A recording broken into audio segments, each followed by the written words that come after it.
दोस्तों स्वागत है आपका आज की क्लास में। आज हम करने वाले हैं क्लास 10th का चैप्टर रेखाओं और कोण, जिसकी प्रश्नावली 6.1 को आज हम करेंगे।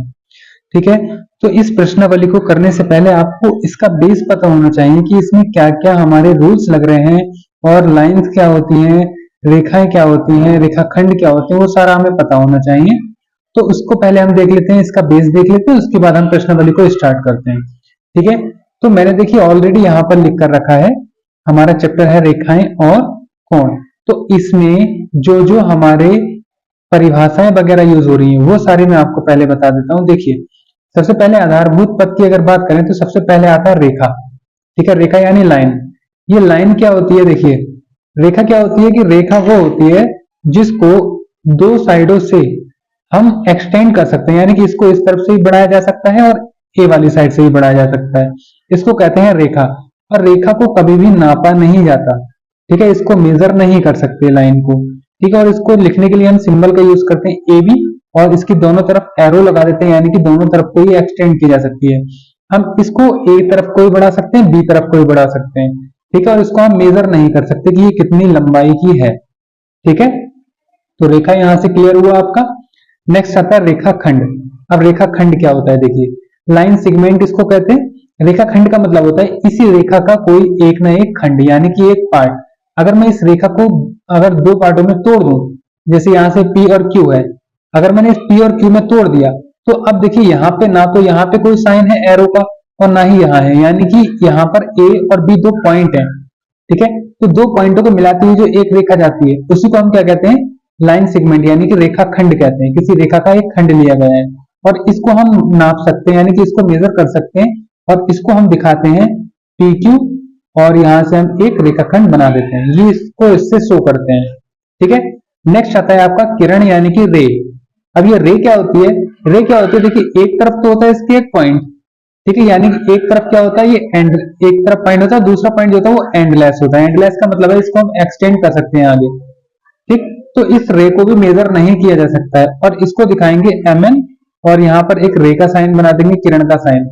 अब देखिए, यहां से आपको क्या देखना है? यहां से आपको ये देखना है, हम इन तीनों में से केवल रेखाखंड को ही नाप सकते हैं, इसकी लंबाई को हम बता सकते हैं, और हम किसी भी लाइन को या रे की लंबाई को नहीं बता सकते। इसका आपको ध्यान रखना है, अभी आपके काम में आएगा। ठीक है, आगे बात करते हैं। आगे बात करते हैं संरेख बिंदु की। ठीक है, तो संरेख बिंदु क्या होता है? इसको कहते हैं हम कोलिनियर पॉइंट्स। और ये बिंदु क्या होते हैं? ये कोई एक रेखा जाती है, देखिए एक रेखा जा रही है, इस रेखा के ऊपर ये पॉइंट है A B C D, ये चार पॉइंट है। ठीक है, अगर किसी भी रेखा के ऊपर, अगर एक ही रेखा पर कई सारे पॉइंट अगर दे रखे हो तो हम उसको कहते हैं क्या? संरेख बिंदु कहते हैं। ठीक है, तो यहां से आपको संरेख बिंदु समझ में आ गया होगा। ठीक है, हम कहते हैं इसको संरेख बिंदु, यानी कि अगर तीन या तीन से अधिक बिंदु एक ही रेखा पर स्थित हैं तो उसको बोलेंगे हम संरेख बिंदु। ठीक, दूसरा आता है आसनरेख बिंदु। इसका जस्ट अपोजिट है। इसका मतलब ये है, कोई एक रेखा है, जैसे P और S क्या हो गई? एक रेखा हो गई। इस रेखा से हटके अगर कोई दो पॉइंट और दे रखे हैं, ठीक है, यानी कि रेखा के ऊपर पॉइंट नहीं हो, तो उसको हम कहते हैं असंरेख बिंदु। ठीक, अगर किसी एक रेखा के ऊपर तीन से ज्यादा पॉइंट है तो उसको हम कहेंगे संरेख बिंदु। ठीक है, और अगर रेखा से अलग हटके हैं, रेखा पर नहीं है, तो उनको बोलेंगे असंरेख बिंदु। ठीक है, तो ये आपको क्लियर हो गया होगा। ठीक है, आगे देखते हैं हम। देखिए, आगे बात करते हैं हम कोण की, भुजाओं की और शीर्ष की। ये सारा आपको एक ही बार में पता लग जाएगा इसमें। देखिए, आपको सबसे पहले समझना है कोण क्या होता है। ठीक है, तो कोण क्या होता है? जब कोई भी दो रे किरणें, ठीक है, दो रे एक साथ जाती हैं किसी भी एक स्थिर बिंदु से। स्थिर बिंदु M है, M से N तक एक रे जा रही है, यानी एक किरण जा रही है, और M से लेके O तक एक किरण जा रही है। ठीक है, तो इन दोनों किरणों के बीच में जो भी आपका कोण बनेगा, उसी जो भी आपकी कोण बनेगा, मेजर बनेगा, उसको हम कहेंगे कोण। ठीक है, इसको थीटा से दिखाया जाता है। ये तो हो गया आपका क्या? कोण। समझ गए? जब दो रेखाएं एक दूसरे से एक ही पॉइंट से होकर जाती है तो उनके बीच में जो एंगल बनता है उसको हम कहते हैं कोण। कितना क्लियर है? अब दूसरी चीज, भुजाएं क्या होती हैं और शीर्ष क्या होता है? देखिए, शीर्ष का मतलब क्या? वर्टेक्स। वर्टेक्स मीन्स होता है, ये जो M है ना आपका, ये हो गया इसका शीर्ष। इसको शीर्ष क्यों कहते हैं? क्योंकि यहीं से निकल के दोनों रेखाएं जाती हैं, एक एंडलेस, सॉरी, एक जो होता है स्थिर पॉइंट होता है। ठीक है, इसको बोलते हैं शीर्ष, यानी कि वर्टेक्स। ठीक, अगली अगर बात करें यहाँ पर, रे की, भुजाओं की, आर्म भी बोल देते हैं, साइड भी बोल देते हैं, ठीक है। तो भुजाएं इसकी कौन सी होगी, एम एन भुजा हो गई और एम ओ भुजा हो गई, ठीक। तो यहाँ पर देखिए कोण जो बनेगा आपका इसमें, तो कोण बनेगा आपका क्या, थीटा, ठीक है। और अगर बात करें भुजाओं की, तो जो भुजाएं हैं आपकी वो कौन कौन सी हैं, एम एन, एम एन एक भुजा हो गई और एक हो गई एम ओ, ये आपकी दो भुजाएं हो गई। और अगर शीर्ष की बात करें, ठीक है, तो शीर्ष आपका एक ही है, क्या है, एम, एम आपका शीर्ष है, ठीक है। तो ये आपको आई होप क्लियर हो गया होगा, ठीक है। तो कोण में, भुजाओं में और शीर्ष में कोई आपको परेशानी नहीं होनी चाहिए, इतनी बात क्लियर हो गई। देखिए यहाँ पे मैं लिखता हूँ, ये क्या है आपकी भुजा, ये भी आपकी भुजा है और ये भी भुजा है, इससे आपको और क्लियर हो जाएगा, ठीक है। अब इसके बाद देखिए, ये तो आपको सब क्लियर हो गया होगा। इसके बाद देखिए अगला आता है हमारे कोण, ठीक है। तो कोण कौन कौन से होते हैं वो हम देख लेते हैं यहाँ पे। कोण देखिए कैसे बनता है, ये तो मैंने आपको बता दिया, ठीक है। जब दो रेज आती हैं तब उसके बीच में बनता है कोण, ठीक। अब देखिए, अब अगर बात करें, देखिए यहाँ पर भी देख इस तरीके से जाएगा ना, तो इनके बीच में जो है कोण बनेगा, इन दो रेखाओं के बीच में या फिर रेखाखंड के बीच में। तो यहाँ से देखिए बेटा क्या करना है, सबसे पहले आता है हमारा कोण के प्रकार में, सबसे पहला प्रकार आता है न्यून कोण, ठीक है। इसको कहते हैं हम एक्यूट एंगल, और इसकी जो मेजर होती है ना, वो 0 से लेकर 90 के बीच में होगी, ठीक है। कितनी मेजर होगी, 0 से 90। अगर कोई भी कोण 0 से लेकर 90 के बीच में है तो वो न्यून कोण होता है, यानी एक्यूट एंगल होगा, क्लियर है। नेक्स्ट सेकंड है आपका समकोण, समकोण यानी राइट एंगल। राइट एंगल कौन सा होता है, यदि दो भुजाओं या फिर दो, हम भुजा भी बोल सकते हैं, दो भुजाओं के बीच में एक ऐसा कोण जो बिल्कुल सीधा कोण हो, यानी 90 डिग्री पर हो, उसको कहते हैं हम समकोण, ठीक है। तो इसका साइन ये होता है, ये हो गया आपका समकोण। अगला अगला आता है आपका अधिक कोण। अधिक कोण कौन सा होता है, अधिक कोण वो होगा जो 90 से लेके 180 के बीच में होगा, ठीक है। जो 90 डिग्री से लेके, जो आपकी 90 डिग्री है, इससे लेके 180 डिग्री के बीच में जो कोण होगा वो कौन सा होगा, आपका ऑब्ट्यूज एंगल यानी अधिक कोण होगा। ये आपका जो था ये कौन से एंगल पर था, ये 90 डिग्री पर था। और जो न्यून कोण होता है वो 0 से लेके 90 के बीच में होता है, ठीक है। तो 0 डिग्री से लेके 90 डिग्री के बीच में न्यून कोण, और 90 डिग्री का जो होगा समकोण, और जो 90 डिग्री से लेके 180 के बीच में होगा वो कौन सा होगा, अधिक कोण होगा, ठीक है। ये तीन कोण हो गए। आते हैं चौथे कोण पर। तो चौथा कोण होता है आपका ऋजु कोण, ठीक है, यानी स्ट्रेट एंगल। ऋजु कोण जो होता है वो 180 डिग्री पर होता है। ये कितना होता है, 180 डिग्री पर होता है। ये कौन सा था आपका, चौथा वाला था ऋजु कोण, अंडरस्टूड। नेक्स्ट है पांचवा, प्रतिवर्ती कोण। प्रतिवर्ती कोण कौन सा होता है, इसको बोलते हैं रिफ्लेक्स एंगल। ये जो होता है ना, देखिए 180 तक चल गए, अब 180 डिग्री से लेकर 360 डिग्री तक का जो एंगल होगा वो कौन सा होगा, वो आपका होगा रिफ्लेक्स एंगल, ठीक है, यानी प्रतिवर्ती कोण, इसको बोलते हैं प्रतिवर्ती कोण, ठीक। तो यहां तक आपने कोणों के प्रकार देख लिए, टाइप ऑफ एंगल्स देख लिए। कितने प्रकार के हुए यहाँ पे, यहाँ हो गए 5 प्रकार के। पहला हो गया न्यून कोण 0 से 90, समकोण 90 डिग्री पर, और अधिक कोण 90 से लेके 180, और जो 180 पे होगा वो ऋजु कोण, और जो 180 से लेके 360 के बीच में होगा प्रतिवर्ती कोण होगा, ठीक है। तो इतना क्लियर हो गया होगा। आगे बढ़ते हैं, कोणों को ही देखते हैं। ये आपका बेस चल रहा है, अगर आपने इसको अच्छे से देख लिया तो आप बहुत आसानी से प्रश्नावली को सॉल्व कर सकते हैं। देखिए अगला आता है पूरक कोण, ठीक है, कॉम्प्लीमेंट्री एंगल। अब ये पूरक कोण कौन सा होता है, यहां लिखा है यदि दो कोणों की माप 90 डिग्री के बराबर हो तो वह पूरक कोण कहलाते हैं। जैसे देखिए दो कोण मान लेते हैं, एक मान लेता हूं मैं 50 डिग्री का, और दूसरा मान लेता हूं मैं 40 डिग्री का, और दोनों का योगफल कितना हो जाएगा, 90 डिग्री, ठीक है। तो ये जो 50 डिग्री है और 40 डिग्री है, वो दो कोण जो दोनों मिलकर 90 डिग्री बनाए वो कौन से होते हैं, पूरक कोण होते हैं, ठीक है। ये हो गया पूरक कोण। अब आपसे ये भी पूछ सकता है कि 60 डिग्री का पूरक कोण क्या होगा, तो अब मुझे ये बताइए 60 डिग्री का पूरक कोण बनाने के लिए मुझे 60 को कितना बनाना है, 90। तो 90 में 60 में कितना ऐड करूंगा मैं, 30 डिग्री ऐड करूंगा, तब जाकर कितना हो जाएगा, 90। तो 60 डिग्री का पूरक कोण कितना हो गया, 30 डिग्री हो गया, समझ गए। इस तरीके से आपसे क्वेश्चन पूछ सकता है। ऐसे ही आता है संपूरक कोण, सप्लीमेंट्री एंगल। अब ये संपूरक कोण क्या होता है, देखिए संपूरक कोण कौन सा होगा, यदि दो कोणों का योग 180 के बराबर हो तो वह संपूरक कोण होता है। कैसे, एक मान लो 110 डिग्री का, दूसरा मान लो 70 डिग्री का, दोनों मिलकर कितना बनाएंगे, 180 डिग्री का, ठीक है। तो 110 और 70 क्या हुए, संपूरक कोण हो गए, ठीक है। अब क्वेश्चन कैसे बन सकता है, क्वेश्चन ऐसे बन सकता है कि आपको दे देगा 100 डिग्री, कहेगा 100 डिग्री है, 100 डिग्री का संपूरक बताइए क्या होगा। तो 100 डिग्री का संपूरक क्या होगा, जो जो 100 को कितना बना दे, 100 में क्या जोड़े हम कि ये 180 बन जाए। तो मुझे जोड़ना होगा 80 डिग्री। ठीक है, तभी तो जाकर बनेगा ये 180 डिग्री। तो यहाँ 80 जो होगा ना, ये 100 का क्या होगा, संपूरक होगा। ठीक है, ऐसे ही और बोल सकते हैं कि 60 डिग्री का संपूरक क्या है। ठीक है, ये भी बोल सकता है कि 60 डिग्री का संपूरक क्या है। तो बेटा ये क्या करना है, 60 डिग्री को यहाँ लिखना है, अब 60 डिग्री को हमें 180 बनाना है। तो 180 बनाते हैं तो हमें कितना जोड़ना होगा 60 में, हमें 60 में जोड़ना होगा 120 डिग्री। तो 60 डिग्री का संपूरक क्या होगा, 120 डिग्री होगा। ठीक है, इस तरीके से इसमें से क्वेश्चंस बनते हैं। ठीक है, तो आई होप आपको ये बहुत अच्छे से क्लियर हो गया होगा। इसके बाद देखिए 2-4 और हैं जो इसका बेस में आते हैं, उसके बाद हम आगे चलते हैं प्रश्नावली की ओर।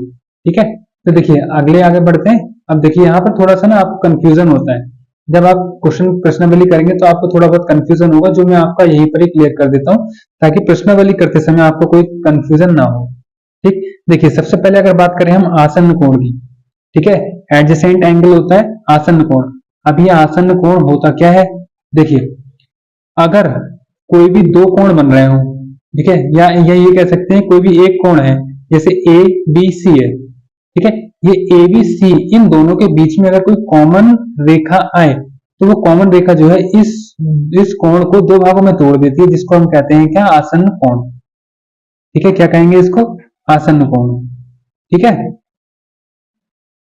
जैसे कि अब कब होंगे, जब इन दोनों कोणों के बीच में एक उभयनिष्ठ रेखा हो। ठीक है, उभयनिष्ठ सॉरी शीर्ष हो, तो क्या होगा ये होंगे आसन्न कोण।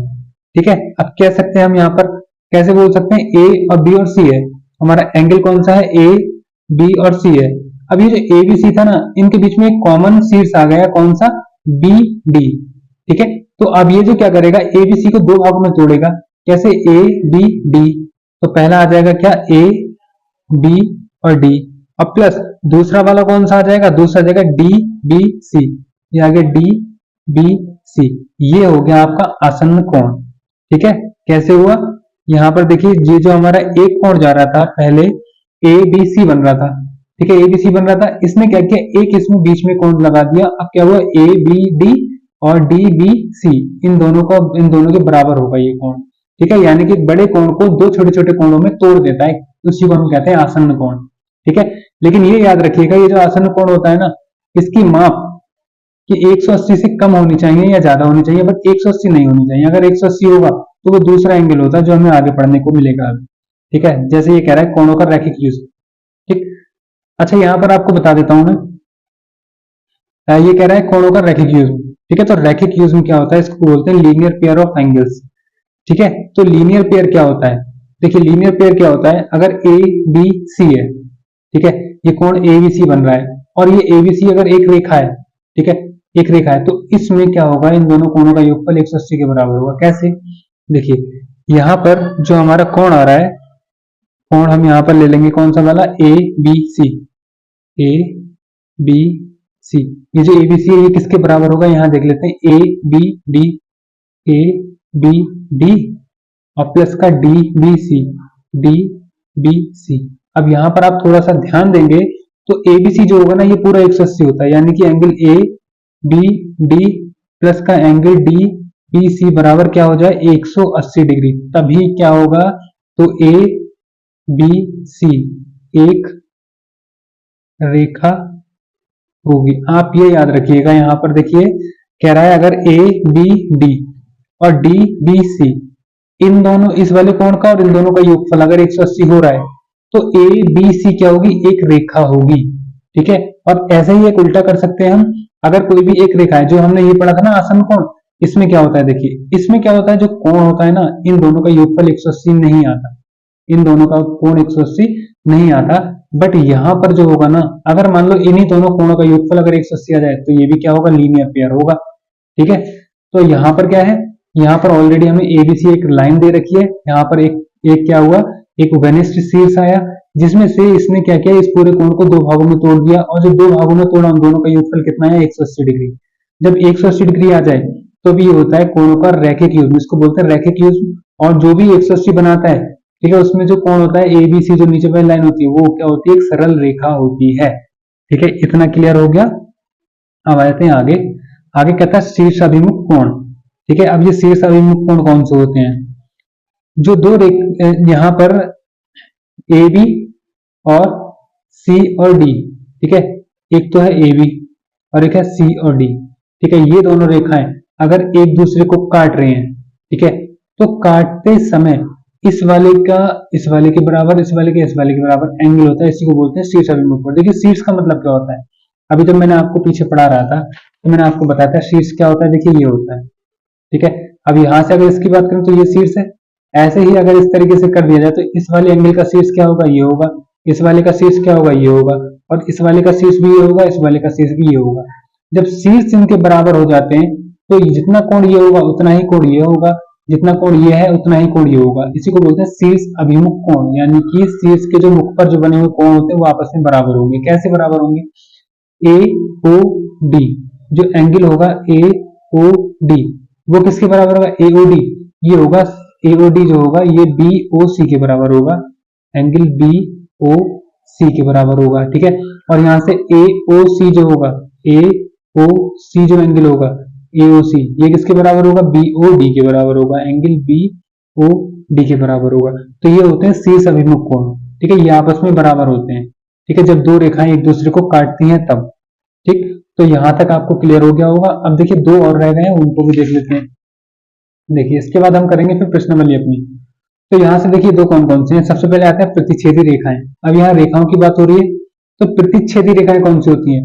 जैसे अभी आपने देखा था शीर्ष अभिमुख कोण, अगर दो रेखाएं एक दूसरे को काटती हैं, ठीक है, समान लंबाई की, तो जब जो रेखाएं काटेंगी वहां पर जो कटान बिंदु होगा उसी को कहते हैं प्रतिच्छेद करना, यानी कि इस रेखा ने इस वाली रेखा को कहां प्रतिच्छेद किया, यहाँ पर जहां भी काटती है, तो इसी रेखाओं को बोला जाता है प्रतिच्छेद रेखाएं, जो एक दूसरे को कट करती हैं। और अप्रतिच्छेद रेखाएं या फिर समांतर रेखाएं कौन सी होती हैं? वे रेखाएं होती हैं जो एक दूसरे से समान दूरी पर, यहां से यहां तक की डिस्टेंस, यहां से यहां तक की डिस्टेंस, यानी इन दोनों के बीच में अगर लंब लिया जाए तो दूरी दोनों की समान होगी, यानी कि दो रेखाओं के बीच की दूरी अगर समान है और एक ही दिशा में जा रही है तो उसी को बोलते हैं हम समांतर रेखाएं, ठीक है। तो आई होप आपको ये सब कुछ क्लियर हो गया होगा। अब बढ़ते हैं हम प्रश्नावली के ऊपर, ठीक है। तो इस प्रश्नावली में देखिए पहला क्वेश्चन देखते हैं हम, प्रश्नावली 6.1 का पहला क्वेश्चन देखते हैं। प्रश्नावली 6.1 का पहला क्वेश्चन कह रहा है, आकृति 6.13 में रेखाएं आपको ए बी और सी डी बिंदु ओ पर प्रतिच्छेद करती हैं। ए बी और सी डी ओ बिंदु पर प्रतिच्छेद करती हैं, और यदि ए O C plus B O ई 70 हो, यानी ए ओ सी और बी ओ ई इन दोनों का योगफल कितना है, 70 दे रखा हो, तो आपसे कह रहा है बी ओ ई निकालना है। बी ओ ई, आपको ये बी ओ ई बताना है, और सी ओ ई, ठीक है, प्रतिवर्ती सी ओ ई निकालना है। तो देखिए कैसे करेंगे, मैंने आज का चित्र पहले से ही बनाकर रखा है। देखिए हमें दिया है ए ओ बी बा सी ओ डी जो है दोनों रेखाएं हैं, ठीक है, यानी सरल रेखाएं हैं जो दोनों एक दूसरे को ओ बिंदु पर प्रतिच्छेद करती हैं, यानी काटती हैं। तो यहां से हमें दिया है क्या क्या दिया है हमें, सबसे पहले दे रखा है हमें एंगल बी ओ डी, कितना दे रखा है, 40 डिग्री, ठीक है। बी ओ डी यहां देख लेते हैं, बी ओ डी ये हमें दे रखा है 40 डिग्री, और आपको एंगल दे रखा है A O C plus angle B O E बराबर 70 डिग्री, ये आपको हम पहले समीकरण बोल देते हैं, ठीक है, इन दोनों का योगफल। देखिए चूंकि यहां लिख देते हैं ए ओ बी एक रेखा है। अब यहां पर बताइए, मैंने आपको बेस में बताया था यदि ए ओ बी एक रेखा है तो इसके ऊपर के जितने भी कोण बनेंगे उन सबका योगफल कितना होगा, 180, यानी ए ओ सी, सी ओ ई और बी ओ ई इन तीनों का योगफल कितना होगा, 180 होगा। तो यहां देखिए एंगल ए ओ, अच्छा यहां पर पहले ये देखिए, यहां लिख दो पहले ए O C plus angle C ओ ई, और तीसरा एंगल आएगा आपका बी ओ ई, इन सबका योगफल 180 डिग्री रहेगा, ठीक है। और यहां पर देखिए, यहां पर ये भी लिख सकते हैं जो हमारा एंगल है, देखिए यहां पे लिख देता हूं, चूंकि एंगल ए ओ सी बराबर होगा एंगल ए ओ सी जो होगा वो बी ओ डी के बराबर होगा। बी ओ डी क्यों होगा, क्योंकि ये जो है शीर्षाभिमुख कोण है ना, शीर्षाभिमुख कोण है। शीर्षाभिमुख कोण में देखिए ये वाला जो कोण होगा वो इस वाले के बराबर होगा, तो ये 40 डिग्री जो होगा ये इसके बराबर होगा। ठीक है, तो जो एंगल बनेगा AOC वो कितना बनेगा, 40 डिग्री के बराबर। ठीक है, ये यहाँ पे आपका क्लियर हो गया। तो अब इसमें हम मान रखते हैं, देखिए AOC की जगह पर हम रखेंगे AOC कितना आ गया, 40 डिग्री, तो ये आ गया 40 डिग्री प्लस COE, ये हमें निकालना है, तो COE और प्लस BOD और BOD तो यहाँ पर दे नहीं रखा है, तो हम एक काम कर लेते हैं, समीकरण 1 से हम BOE का मान निकाल सकते हैं। ठीक, तो यहाँ से आ जाते हैं हम समीकरण 1 से। एक समीकरण 1 आपसे क्या कह रही है, ये है AOC प्लस एंगल है BOE बराबर कितना है, 70 डिग्री। ठीक है, यहाँ से AOC हमें पता है, AOC कितना निकल के आया, 40, ये हो जाएगा 40 डिग्री। ठीक, यहाँ से मैं लाइन लगा देता हूँ, 40 डिग्री प्लस BOE बराबर हो जाएगा 70 डिग्री। तो यहाँ से BOE निकाल सकते हैं हम, कितना, 70 माइनस 40, तो 70 में से जब 40 जाएगा तो आपके पास कितना बचता है, 30 डिग्री। तो BOE कितना आ जाएगा, सॉरी यहाँ से ये है BOE कितना आ जाएगा आपके पास, 30 डिग्री। ठीक है, BOE यहाँ पर रख देता हूँ मैं, कितना, 30 डिग्री। ठीक है, अब हमें निकालना है COE, तो यहाँ से देखिए COE की जगह यही रहा और इसकी जगह कितना आ जाएगा, 30 डिग्री बराबर हो जाएगा 180 के। ठीक है, हमने जब इस वाली समीकरण में मान लगाया तो अब देखिए सॉल्व कर लेते हैं। यहाँ से ये जो आपके पास COE है ना, ये यहाँ पर किसके हो जाएगा, ये 180 और माइनस 40 और 30 कितना होता है, 70, तो यहाँ से 70 को माइनस कर देंगे तो आ जाएगा COE बराबर 110 डिग्री। ठीक है, हमें निकालना है प्रतिवर्ती एंगल COE। या प्रतिवर्ती का मतलब होता है रिफ्लेक्स एंगल, और रिफ्लेक्स एंगल 180 से लेके 360 के बीच में होता है। तो जब भी हमें निकालना हो प्रतिवर्ती, तो 360 डिग्री में से उस एंगल को माइनस कर देते हैं। तो यहाँ से 360 माइनस COE कितना, 110, तो 110 को यहाँ से माइनस कर देंगे तो हमारे पास कितना निकल के आएगा, यहाँ से 0 का 0, यहाँ 5 और ये 2, यानी 250 डिग्री। ये आ गया आपका प्रतिवर्ती COE। ठीक है, तो पहला वाला क्वेश्चन आपका बहुत इजी तरीके से हो गया। ठीक है, इसके बाद देखेंगे हम दूसरा क्वेश्चन में आपसे क्या कह रहा है। देखिए सेकंड में कह रहा है, आकृति जो हमें दे रखी है इसमें XY और MN रेखाएं बिंदु O पर प्रतिच्छेद करती हैं। यदि POY 90 डिग्री हो, तो आपको A और B का रेशो दे रखा है 2 और 3, तो C ज्ञात करना है, यानी हमें C निकालना है। देखिए कैसे निकालेंगे, बहुत आसान तरीके से निकाल सकते हैं, जो मैंने आपको बेस कराया है उसी बेस की हेल्प से। देखिए सबसे पहले हमें दे रखा है, हमें A और B का दिया है, लिख देंगे हम, जो दिया है वो लिख देते हैं, दिया है। सबसे पहले तो ये दे रखा है कि जो हमारा एंगल है POY वो हमें दे रखा है 90 डिग्री। ठीक है, ये कितना है, 90 डिग्री हो गया। और हमें दे रखा है A का और B का जो अनुपात है वो है 2 और 3, तो हम यहां से मान सकते हैं, माना A बराबर 2x और B बराबर हम 3x मान सकते हैं। ठीक है, और यहां पर हमें दे रखा है XOY क्या है, एक रेखा है। ठीक है, जब XOY एक रेखा है तो यहां से देखिए जो दो, पहले तो ये वाले कोण बन रहे हैं। ठीक है, कौन सा बन रहा है, ये यहाँ B पर हमें दे रखा है 3x और यहाँ पर दे रखा है A का 2x और ये कितना है, 90 डिग्री का है। तो यहां से देखिए 3x और प्लस 2x और प्लस का 90 डिग्री बराबर किसके होगा, 180 डिग्री के। अब ये कैसे आया, यहां से तीनों कोण आए, देखिए कौन कौन से ऊपर लिख देता हूं, कोण XOM प्लस कोण आएगा MOP और प्लस कोण आ जाएगा आपका POY बराबर 180।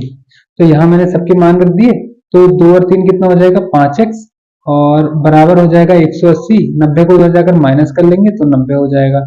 तो 5x बराबर कितना आ जाएगा, 90 डिग्री ही आएगा और x बराबर हो जाएगा 90 बटे में 5 और 5 से कितनी बार जाएगा, 5 अट्ठे 18 बार, तो x बराबर आ जाएगा 18। ठीक है, अब x बराबर 18 आ गया, यहां से हम a और b का मान निकाल सकते हैं। क्योंकि a बराबर कितना था, 2x, तो a बराबर हो जाएगा 2 गुना 18 तो ए बराबर हो जाएगा 18 दूनी 36, ठीक। और बी बराबर आपको दे रखा था 3x, तो बी बराबर हो जाएगा 3 गुना 18, और 18 3 हो जाता है 54, तो बी का मान हो गया 54, ठीक है। ए का मान और बी का मान हमने यहाँ से निकाल लिया, यहाँ लगा देते हैं, यहाँ ए का मान आ गया 36 डिग्री और बी का मान आ गया कितना 54 डिग्री, ठीक है। आई होप क्लियर हो गया होगा। अब देखिए क्या करना है, हमें निकालना किसका मान है, सी का मान, ठीक। तो हमें यहाँ पर बताया चूंकि एम ओ एन और एक्स ओ वाई रेखाएं हैं और दोनों एक दूसरे को ओ बिंदु पर प्रतिच्छेद कर रही है, तो ये वाला जो कोण है इस कोण के बराबर होगा, ये वाला कोण इस वाले कोण के बराबर होगा, ठीक है, शीर्ष अभिमुख कोण। तो मैं यहाँ पर लिख सकता हूं चूंकि कोण जो होगा हमारा एक्स ओ एन, ठीक है, X O N, X O N, ये किसके बराबर है, सी के बराबर, बराबर किसके हो जाएगा, एम ओ वाई के, एंगल एम ओ वाई के बराबर होगा। क्यों होगा, यहां पर मैं लिख देता हूं कैसे होगा, शीर्षाभिमुख कोण, ठीक है, ये शीर्षाभिमुख कोण होते हैं दो रेखाओं के बीच के, ठीक। तो ये वाला जो कोण होगा एम ओ वाई के बराबर होगा, और एम ओ वाई किससे मिलकर बना है, एम ओ पी और पी ओ वाई से। तो यहां मैं लिख देता हूं, इसकी जगह आएगा सी बराबर, ये हो गया एम ओ पी, यहाँ लिख दूंगा एम ओ पी और प्लस दूसरा कौन सा, P O Y, P O Y. तो यहां से सी बराबर एमओपी, एमओपी का मान कितना है, एमओपी 36 डिग्री, तो लगा देंगे 36 डिग्री, प्लस पी ओ वाई कितना है 90 डिग्री, तो ये आ गया 90 डिग्री। तो सी यहां से निकलेगा 6 और 9 और 3 होता है 12, यानी कि 126 डिग्री, ठीक है। ये आ गया किसका मान, सी का मान आ जाएगा आपका, ठीक है।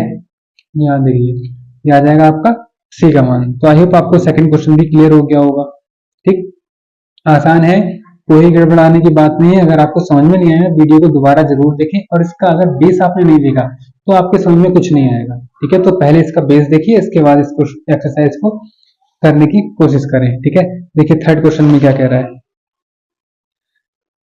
थर्ड में कह रहा है कि यदि पी ओ आर, ये जो हमको एकिल दे रखा है, इसमें कह रहा है पी क्यू आर और पी आर क्यू बराबर हो, तो सिद्ध करना है पी क्यू एस बराबर होगा पी आर टी के, ठीक है। देखिए बहुत आसान है, इसको कैसे करेंगे, देखिए दिया है, पहले लिख देंगे हम, दिया है, जो भी दिया होता है उसको लिखते हैं। दिया है कि एंगल जो पी ओ आर है ना, वो बराबर है एंगल पी आर क्यू के, ठीक। अब देखिए कैसे करेंगे, यहां पर अगर मैं बात करूं तो चूंकि यहां पर पूरी एक रेखा जा रही है, ठीक है, और ये एस क्यू आर और टी ये सब क्या है, लीनियर पेयर ही होंगे। तो यहां से मैं कह सकता हूं कि एंगल मेरा जो होगा P Q S, P Q S और प्लस दूसरा एंगल होगा P Q R, P Q R, इन दोनों का योगफल 180 डिग्री के बराबर होगा, ठीक है। अगर मैं इसको हाइड कर लूं तो ये क्या है, एक सीधी रेखा पर क्या है, एक दूसरी लाइन खींचिए जिन दोनों का योगफल कितना होगा, 180 होगा, जब रेखा होती है तब। ऐसे ही इस वाले की अगर बात करूं तो एंगल पी आर क्यू और P R T, angle P R T बराबर हो जाएगा 180 डिग्री के, ये पहली समीकरण, ये दूसरी समीकरण, ठीक है। अब यहां से अच्छा इसको दूसरा, इसको तीसरा और इसको पहली मान लेते हैं, ठीक। अगर मैं बात करूं समीकरण 2 व 3 से, तो 2 व 3 से दोनों को बराबर कर लेते हैं। तो देखिए यहां से जो पी क्यू एस और प्लस पी क्यू आर और बराबर में क्या चला जाएगा, एंगल पी आर क्यू और plus angle P R T, ये हमने बराबर कर दिया, 180 से 180 दोनों कट हो गया, ठीक है। अब देखिए क्या कर सकते हैं, यहाँ पर हम पी आर टी, हम यहाँ पर देखिए पी क्यू आर, ये जो आपको देखा ना पी क्यू आर, इसकी जगह में क्या लगाता हूँ, पी ओ आर लगा देता हूँ, ठीक है, पी ओ आर लगा देता हूँ, ठीक। तो हमारा काम बन जाएगा यहाँ से, सर ये है क्यू है, पी क्यू है, ठीक। तो यहां से चूंकि एंगल पी क्यू आर बराबर दे रखा है एंगल पी आर क्यू, ठीक, ये लगा देता हूं मैं। तो angle P Q S plus इस पी क्यू आर की जगह पी आर क्यू लगा दूं, पी आर क्यू बराबर ऑलरेडी दे रखा है बराबर में पी आर क्यू और प्लस पी आर टी, तो इससे ये कट जाएगा और आपके पास बचेगा एंगल पी क्यू एस बराबर में एंगल पी आर टी, ये हमें सिद्ध करना था, ठीक है, ये आपका प्रूफ हो जाएगा। ठीक, थर्ड क्वेश्चन आपका कंप्लीट, बहुत इजी है, आपको केवल थोड़ा सा माइंड लगाना है। और ये क्या लगा है, इसका बेस लगा है, जो मैंने बताया था कि एक ही रेखा पर अगर कोई दूसरा उभयनिष्ठ शीर्ष होता है तो इन दोनों का योगफल 180 के बराबर होता है। ठीक है, अब देखिए फोर्थ वाले क्वेश्चन में आपसे क्या कह रहा है। फोर्थ वाला और भी इजी है, देखिए इसमें कह रहा है कि आकृति जो दे रखी है इसमें x plus Y W plus Z के बराबर हो, तो सिद्ध करना है एओबी एक रेखा है, एओबी जो है एक रेखा है, ये सिद्ध करना है। अब अगर एओबी एक रेखा है तो रेखा के लेफ्ट साइड वाले यानी x प्लस वाई को हम 180 के बराबर कर दें या फिर z प्लस डब्ल्यू के 180 के बराबर कर दें, तब एओबी क्या होगा, एक रेखा सिद्ध हो जाएगी। तो देखिए इसके लिए हम क्या करेंगे, सबसे पहले जो दिया है वो लिख लेते हैं। क्वेश्चन नंबर है आपका चौथा, और यहाँ पर दिया है, क्या दिया है, यहाँ पर x प्लस का y जो है ना, वो x प्लस वाई जो है वो w प्लस जेड के बराबर है। ठीक, इसको हम पहली समीकरण बोल देते हैं। अब देखिए यहाँ पर लिख सकते हैं हम, जानते हैं कि एक बिंदु के चारों ओर के कोणों का योगफल 360 डिग्री होता है, 360 होता है। तो यहाँ पर देखिए इस चित्र में अगर हम बात करें तो यहाँ पर कौन कौन से कोण है, एक्स वाई जेड और डब्ल्यू सब है। तो यहाँ पर हम कह सकते हैं तब X plus Y plus Z plus W बराबर कितना होगा, 360 डिग्री होगा।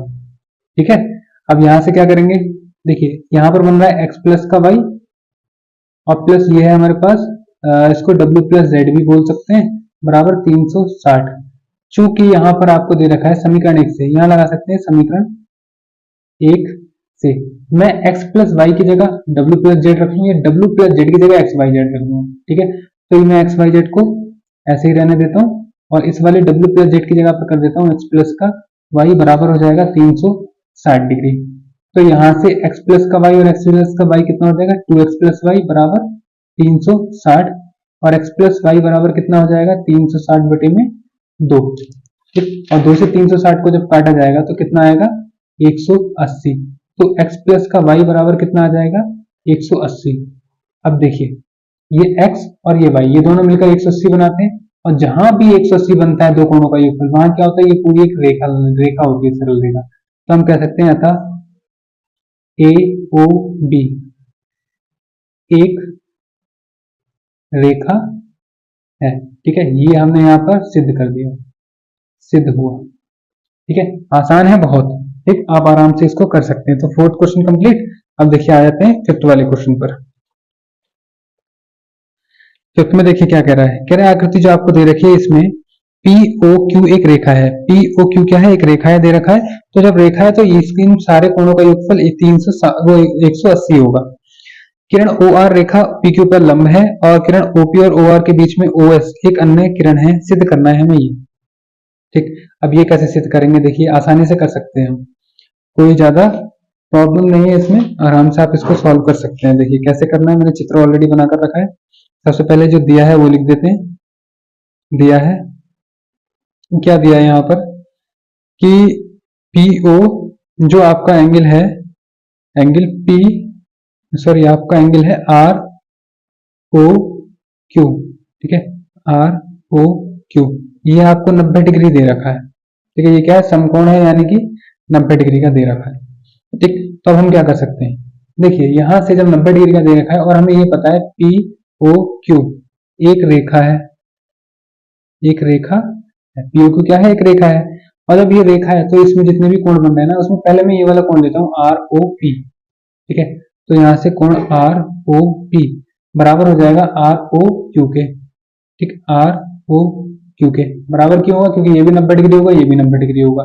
ये दोनों कोण क्या होंगे आपस में बराबर, 90 का ये 90 का ये, दोनों मिलकर कितने बनाएंगे, 180 बनाएंगे।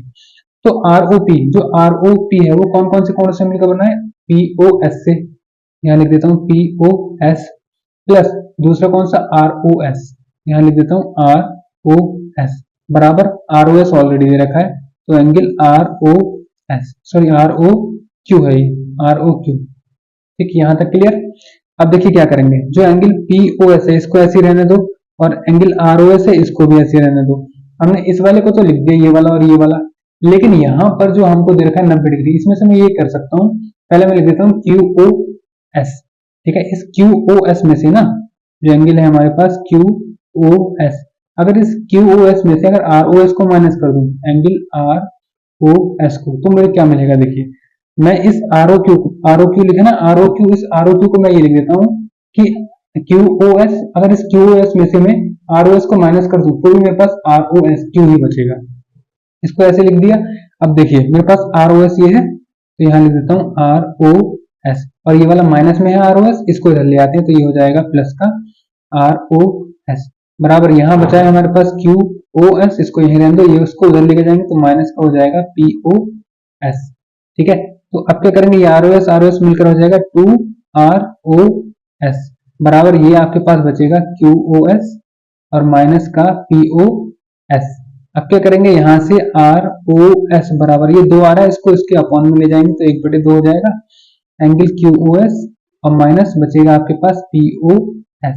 ठीक है, ये आपका आंसर हो जाएगा जो हमें प्रूफ करके दिखाना था। ठीक है, इतना आसानी से हमने इसको कंप्लीट कर लिया क्वेश्चन नंबर 5 को। अब देखिए क्वेश्चन नंबर 6 को देख लेते हैं। क्वेश्चन नंबर 6 में आपसे क्या कह रहा है, देखिए इसमें हमें चित्र भी बनाना पड़ेगा। 6 में कह रहा है यदि दिया है कि एक्स वाई जेड 64 डिग्री का हो, ठीक है, एक्स वाई जेड आपको दे रखा है कितना हो, 64 डिग्री का हो, और कह रहा है एक्स वाई जो है, एक्स वाई को बिंदु P तक बढ़ाया गया। दी हुई सूचना से एक आकृति खींचिए, यदि किरण Y Q Z Y P को समद्विभाजित करती है तो एक्स वाई क्यू और प्रतिवर्ती क्यू वाई पी के मान ज्ञात करने, यानी एक्स वाई क्यू और प्रतिवर्ती वाई क्यू पी के मान ज्ञात करने। ठीक है, तो इसको देखिए हम कैसे कर सकते हैं। यहाँ पर इसको करने के लिए देखिए हमें क्या करना पड़ेगा, पहले तो चित्र बनाना पड़ेगा। ठीक, हमसे जैसे जैसे कह रहा है उसकी जैसे कह रहा है एक्स वाई जेड जो है 64 डिग्री का है। अगर मैं यहाँ से इसका चित्र बनाऊं, देखिए ये है, एक रेखा ले लेते हैं और यहाँ से इसका चित्र बनाते हैं, लाइन ले लेते हैं, ये हमारा चित्र बन जाएगा। ठीक है, तो यहाँ से मैं नाम दे देता हूँ P, इसको Y, इसको यहाँ से बोल देते हैं X, ये हो गया Q और ये हो गया आपके पास Z। ठीक, तो हमसे क्या कह रहा है, यहाँ पर हमसे कह रहा है ये जो है ना 64 डिग्री का है। ठीक है, हमसे कह रहा है ये दिया है, यहाँ लिख देता हूँ मैं, दिया है, जो दिया है उसको लिखा जाता है। तो दिया है हमें जो एंगल होगा आपके पास एक्स वाई जेड, वो कितना होगा, 64 डिग्री का है, ये हमें दे रखा है। ठीक, और यहाँ से हमसे पूछे हैं मान, तो ये जो आपके पास है एक्स वाई जेड, ये कितना होगा, 64 डिग्री का। अब चूंकि यहाँ से P Y X Y P एक रेखा है, ठीक है, जब रेखा है तो ये वाला कोण जो होगा जेड वाई एक्स, ठीक है, एक्स वाई जेड इसको बोल देते हैं, तो एंगल एक्स वाई जेड और प्लस एंगल कौन सा वाला, पी वाई जेड। ठीक है, तो पी वाई जेड, इन दोनों का योगफल किसके बराबर आएगा, 180 डिग्री के। तो एक्स वाई जेड आपको दे रखा है 64 डिग्री का, प्लस यहाँ से पी वाई जेड बराबर हो जाएगा 180, तो एंगल पी वाई जेड कितना निकल के आएगा, 180 माइनस 64, तो एंगल पी वाई जेड जो होगा वो कितना हो जाएगा, यहाँ से माइनस करेंगे 6 बचेगा, और यहाँ बचा 6, 7 में से तो 1 और 1, 116 डिग्री। ठीक, ये है पी वाई जेड। ठीक, अब आगे क्या कह रहा है, इसको हम जेड वाई पी भी बोल सकते हैं, जेड वाई पी। ठीक है, ये कितना आया, 116 डिग्री का आ गया। अब क्या कह रहा था, ये कह रहा था चूंकि किरण किरण जो किरण आ रही है यहाँ पर वाई क्यू, ये जो वाई क्यू है, ये एंगल जो जेड वाई पी है इसको समद्विभाजित करती है, समद्विभाजित करती है। समद्विभाजित का मतलब होता है दो समान भागों में तोड़ती है। ठीक है, और कौन कौन से में तोड़ती है ये भी देख लेते हैं। जब समद्विभाजित करती है तो ये जो हमारे पास बना है एंगल जेड वाई पी, ये किन किन से मिलकर बना है, एंगल पी, एंगल बोल सकते हैं हम यहाँ पर इसको एक्स वाई, हम बोलेंगे इसको क्यू वाई पी, ठीक, Q Y P, plus angle कौन सा वाला जाएगा, क्यू वाई पी हो गया आपके पास, और आगे आपके पास X Y Q Y P हो गया, क्यू वाई पी, और दूसरा होगा जेड वाई क्यू या Q Y Z, Q Y Z, ये हो गया। तो ये कितना दे रखा था हमें, ये हमें दे रखा था 116 डिग्री। तो जब समद्वि भाजित करता है तो एंगल जो निकलेगा क्यू वाई पी वो कितना निकलेगा 116/2, यानी कि 2 से इसको काट देंगे कितना आएगा 58 डिग्री। ऐसे ही एंगल जो आपका आएगा क्यू वाई जेड ये भी आएगा 116/2, यानी ये भी 58 डिग्री का। ठीक, तो दो एंगल आ गए, एक ये आ गया एक ये आ गया, दोनों कितने का 58 डिग्री के आ गए। ठीक है, अब आपसे आगे क्या कह रहा है देखिए, आगे जो कह रहा है ना आपसे, वो क्या कह रहा है देख लेते हैं। हमसे कह रहा है कि आप एंगल निकालिए, एंगल हमें निकालना है एक्स वाई क्यू। ठीक है, एक्स वाई क्यू निकालना है। तो पहले देखिए चित्र में एक्स वाई क्यू है कहाँ, एक्स वाई क्यू। ठीक, तो एक्स वाई क्यू जो मिलकर बना है ना वो किससे मिलकर बना है, ये बना है X Y Q X Y Z से। ठीक, लिखेंगे बराबर, यहाँ लिख देता हूँ मैं एंगल एक्स वाई जेड से, और प्लस एंगल कौन सा बना है जेड वाई क्यू या क्यू वाई जेड से। ठीक, इसको लिख देते हैं क्यू वाई जेड से। तो अब ये क्या क्या दे रखा थे हमें, यहाँ पर लगा लेते हैं 58 निकला है ना इसका मान। तो जो आपका जो एंगल निकलेगा एंगल एक्स वाई क्यू वो कितना निकलेगा, वो निकलेगा यहाँ से एक्स वाई जेड कितना था 64 डिग्री था, plus Y Q Y Z कितना निकला है हमारे पास 58 डिग्री का निकला है। तो एंगल एक्स वाई क्यू जो निकलेगा वो इन दोनों को जोड़ दो, 8 4 12 का 2, ऐसे लग जाएगा 1 6 और 1 7, 7 और 5 हो जाएगा 12, यानी कि 122 डिग्री का निकलेगा आपका। ठीक है, कौन सा निकलेगा एक्स वाई क्यू। ठीक है, ये आपसे कह रहा था एक्स वाई क्यू निकालना है, और आपको एक और निकालना है एंगल, ये तो आपका एक आंसर हो गया। दूसरा आपको निकालना है क्यू वाई पी, और वो भी प्रतिवर्ती। ठीक है, तो क्यू वाई पी निकाल लेते हैं पहले। तो देखिए क्यू वाई पी कैसे निकलेगा, ये क्यू वाई पी कितना था 58 निकला था, 58 डिग्री निकला था, हमें निकालना है प्रतिवर्ती। तो मैंने भी बताया था आपको प्रतिवर्ती कोण अगर निकालना है आपको क्यू वाई पी, तो इसका मतलब है आपको 360 डिग्री में से उस कोण को माइनस करना होगा। ठीक है, तो 360 माइनस कर लेंगे 58 को, तो बचेगा 302 डिग्री। ठीक है, तो यहां से आपके पास प्रतिवर्ती एंगल क्यू वाई पी जो आएगा वो निकल के आएगा 302 डिग्री का। ठीक है, और आपका क्वेश्चन नंबर 6 भी कंप्लीट हो जाएगा। इसी के साथ आपकी एक्सरसाइज पूरी कंप्लीट होती है। अब नेक्स्ट जो हम करेंगे वो करेंगे नेक्स्ट पार्ट में। अगर आपको वीडियो अच्छी लगी है तो चैनल को सब्सक्राइब करें और वीडियो को लाइक करें। ठीक है, इसी तरीके से मैं आपको बहुत इजी तरीके से सारे क्वेश्चंस कराता रहूंगा। इसके बाद आपकी जल्द ही 6.2 लेकर आऊंगा, उसमें भी कुछ आपका बेस होगा वो बताऊंगा, उसके बाद आपको एक्सरसाइज बताऊंगा। तो तब तक के लिए चैनल को सब्सक्राइब करके रखिए, और आने वाली वीडियो में आपको कोई भी प्रॉब्लम है किसी भी चैप्टर से रिलेटेड तो मुझे कमेंट बॉक्स में जरूर बताएं, मैं आपकी सारी प्रॉब्लम्स को सॉल्व करने की पूरी कोशिश करूंगा। ठीक है, तो चैनल को सब्सक्राइब करें और अपने फ्रेंड्स के साथ शेयर कर दें। Thanks for watching.